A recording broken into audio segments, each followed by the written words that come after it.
Welcome back, everyone. Welcome back to Ryan's Trains. Hope you guys have an amazing weekend out there, and I hope you guys had an amazing June. And I hope you guys are going to have an amazing 4th of July when this video gets posted. It'll probably be posted around 4th of July or somewhere close to 4th of July. But I'm sorry I haven't been posting while I just kind of took a break, and plus my work schedule just got pretty busy in that, like, my schedule. I didn't had no time to do any filming, so I used that time to take a break, to go rail fanning, take some photographical pictures, and that's basically I just wanted to do, just take a little break. But today's review we're going to be doing is something that Atlas did, but MTH came out with their custom run, and that is the MTH Gallery cars. And if you're knowing, wait, Ryan, you're saying MTH did these, but Atlas did these. Well, yes, Atlas made the official products that they released, like a few custom runs, but the custom runs were done through MTH and put in purple boxes that says MTH. So it's kind of hard to explain. But basically, I got MTH Gallery cars in the Milwaukee Road commuter service. So I thought these were obtained cars to find. Basically, someone, DJ at Oge's Train, said, "Oh, MTH made these in the Matt server," and I'm like, "Where?" But the thing is, the website basically does not exist. If you want to find this car for any Milwaukee Road guys, it's going to be difficult to find. My friend found this for me on eBay. Well, a first friend told me about this on eBay and had the money for it, and my C&W friend came in, bought these for me. I paid him back. Basically, I own these cars, so if you want to find them, I think they're on eBay. The guy who's selling them is selling them like separately, but then he's selling these for a full set. I don't know if they're all sold out, but these are nice cars. If you can look, this is my favorite car, the back cab car. But we'll be doing a full review, detailed on how these cars are made, and just the whole glory of these MTH Gallery cars.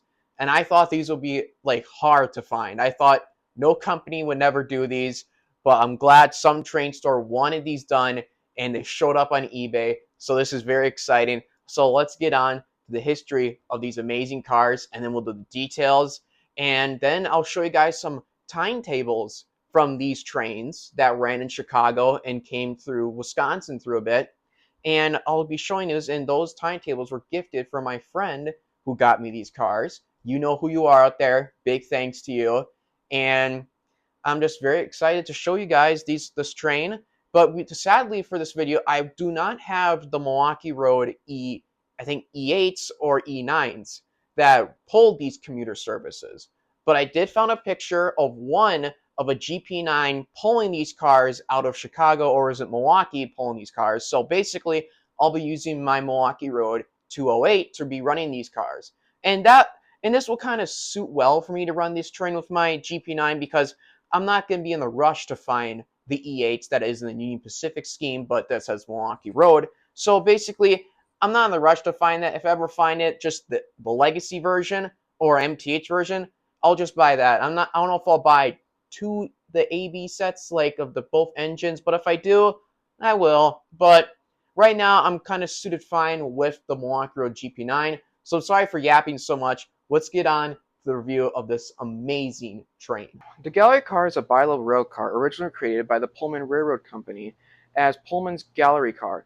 It had 5 total different manufacturers since it was created, including the Bud St. Louis Car Company, Amarillo, Nippon, Sharon, and Canadian Vectors. These double-decker passenger cars were built by Pullman standards in the 1950s into the 1970s for various passenger rail operations in the United States. The cars were designed with the first floor, which would normally be considered high platform, and originally featured bench seatings. The second level is actually 4 separate balconies with single seating that is accessed by 4 spiral staircases in the center vestibule. The spaces between the balcony is left open to allow conductors to check tickets without going upstairs, and the doors are located in the middle of the car along with the bathroom. The gallery cars are made usually stainless steel. In the bi-levels, however, there are dropped down in the middle of the first floor. This choice was particularly to allow conductors to make a single pass without through the car to collect passenger fees instead of having to go to each floor. The car's height is near the same as a Superliner, 16 and 2 being only approximately 4 inches shorter at 15 and 10. The height isn't the same across the brands, such as when compared to Bud and Amrail. The BNSF have their own versions of the Bud design. With different design trucks, difference on the outer body along the text over the door says Burlington or BNSF Railway. The windows are not the same across the bands either. With designs of the builders in each one, the Pullmans have shorter and chair-framed windows. The Bud and the Canadian Victors are shorter horizontal and round off. The BNSF Buds are mixed with previous two, not shortened but rounded off. The Amrails increased them the size vertically. In the Nippon Sharons increased the size, making them the largest ones. The Highliner 2 is basically electrified multiple EMU variant of the rail car that has been produced by Nippon Sharon, and of which is only Metra and ICDT South Shore line own and operate. These are operate overhead wires and only the cab car variant is set to contain the Continent 2. The history of these cars, while the gallery cars were constructed originally by Pullman and Bud between 1950s, the Ford Difference 760A and 7600 and 700 and the town cars or 807 series included the cab cars, which the Chicago Northwestern being the first customers for it, as Pullman went bankrupt and other companies began manufacturing rail cars, mainly being Amrail and Nippon Sharon is currently the only manufacturer left making these cars, manufacturers that no longer exist. So basically the cars were designed first for Chicago Northwestern. Chicago Northwestern ran these gallery cars behind mostly their small steam locomotives like 10-wheelers, I-1s, and basically the Pacifics pulled these passenger cars for the Chicago Northwestern. These cars did become for the flagship 400 and the Peninsula 400 for the Chicago and Northwestern. And these trains with these gallery cars went up to Green Bay and they came back. I do want to get those Chicago Northwestern gallery cars, but right now we got the Milwaukee Road ones, which I'm very happy. The Milwaukee Road did use the same for exactly Chicago Northwestern, but Milwaukee and Chicago is basically commuter service. These trains would be going highballing fast, pulling commuter trains that get to stop quickly and to keep going, dropping off passengers. Basically, the cab car had controls to the locomotive. The locomotive would be all the way in the back of the train, and the conductor and the engineer could easily stop the train if they have to go backwards, walk through the cars, get to here, and the controls inside the cab car basically control the engine from behind. If they need to go forward, the engine from the back goes forward. They need to go reverse in that direction. The train goes in that direction. They basically added headlights, lamps, and horns to here. So basically, when the train's going through a crossing, they have horns there. And these cars are specifically well detailed. So let's go into detail of these MTH gallery cars. So here's the details of these cars. I only got the cab car and this other coach right here, because all the coaches, the back ones are basically the same. There's nothing else detailed except the cab car. So we're gonna do the cab car. The cab car underneath it, it's got 3 switches. If your train's gonna be going forward, you have a switch set the marker lights, and a red lamp comes on the top right here when the train is in the forward position.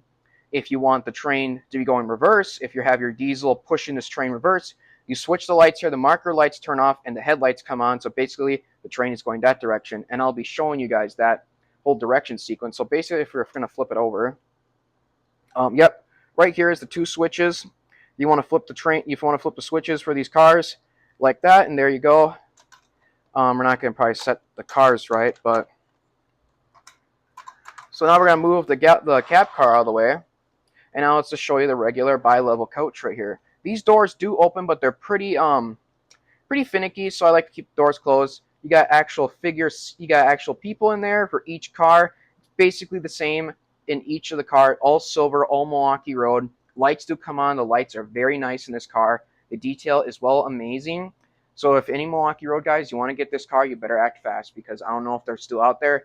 If they're not, then you guys are going to have to do train shows or wait until MTH does another custom run. Basically, Atlas owns the tooling, or I think MTH does, maybe, but MTH does the custom runs through MTH.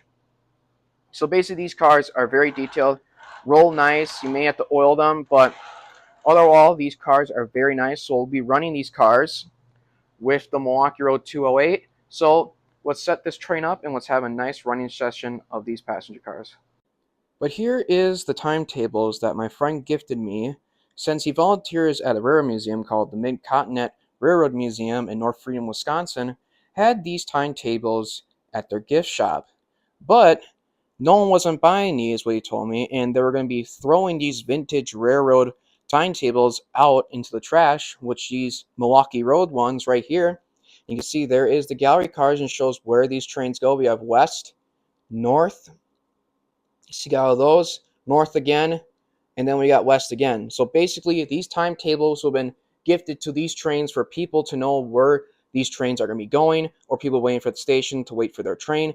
And basically, you see it says October 1969, December 4th, 1972, and then it's October 1st, 1973, then it's December 4th, 1972.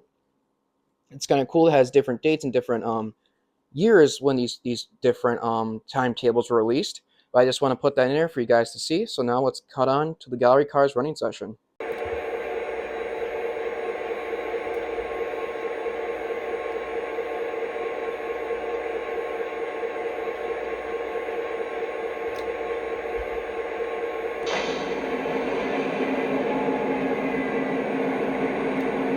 Dispatcher, we're ready. Is it okay to pull? Over. Roger that. Take the green. Over. Dispatcher, ready to roll. Can I pull? Over. Negative. Stand by. Over. Copy that. Standing by. Out.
Well, thank you guys for watching this review on the Milwaukee Road Gallery bi-level passenger cars that were made by Atlas, but custom runs were done through MTH.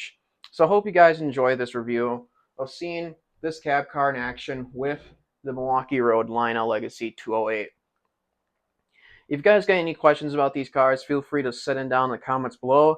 And I hope you guys have an amazing 4th of July. Knowing me, I'm going to be up north. I'm going to be cutting up some logs because if you guys want to see another, not review on actually how I did these cars, which is this. I've been cutting up little logs and going out in the woods and been putting these in gondolas because this is what the Wisconsin Central would have done, or the Green Bay and Western, or any other railroad would have done with logging operations with these cars. And I got tons of more of these that I've done. This one's a removable one, so my dad put cardboard underneath, and I started cutting these logs up to match the size of the gondola. So if you guys want to see that, or you want to see another review on how I restored an MTH Protosound 2 Milwaukee Road SD40-2. I don't have it on camera right now. It's in my room in my display case. If you guys love to see that one was pretty hard work to do. Pickup rollers were damaged. The engine was cosmetically not okay. Missed all traction tires, gone. This engine's been enjoyed a lot, and I took her from the ground up and rebuilt it to it can run. I don't know how it looks like on the inside, so if you guys want to see this or the MTH SD40-2. So I hope you guys enjoyed this video. Have an amazing 4th of July. I hope you guys spend well with your family out there, your grandparents, or anybody. If you see a veteran out there on 4th of July, tell them thank you for your service, because that will make their day and be very happy. So I hope you guys have an amazing weekend out there, or amazing week. And I hope I see you guys next time. Take care. Have an amazing 4th of July week. Stay safe out there. Remember the old saying, he who dies with the most trains wins.